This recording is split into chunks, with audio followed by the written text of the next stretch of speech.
حاضر کے تقاضوں کو سمجھنا پڑتا ہے۔ رانا ثناءاللہ صاحب نے کہا کہ جی چیف جسٹس کے خود نوٹس لینے سے کوئی فرق نہیں پڑتا، 6 ججز کے خط میں کوئی ثبوت نہیں ہے، خط میں کسی کو نامزد نہیں کیا گیا۔ شوکت عزیز صدیقی نے تو نام لیے تھے، شوکت عزیز صدیقی کے معاملے میں جن 3 لوگوں کی سزا بنتی ہے انہیں دیں، اس معاملے میں ہماری سزا بنتی ہے تو ہمیں دیں۔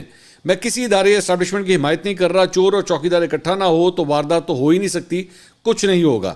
اس گند میں سارے ہی شامل ہیں، تینوں ادارے اسٹیبلشمنٹ، عدلیہ، سیاستدان مل کر بیٹھیں، جو ہو گیا اس پر معافی مانگے۔ پہلے تو کہتے تھے ایجنسی بہت اچھا کام کرتی ہے، اگر فون ٹیپ ہوتا تھا تو کہتے تھے انہیں کرنا چاہیے۔ ہمارے دور میں جو آڈیو لیک ہوئی تھی، بندہ پکڑا گیا۔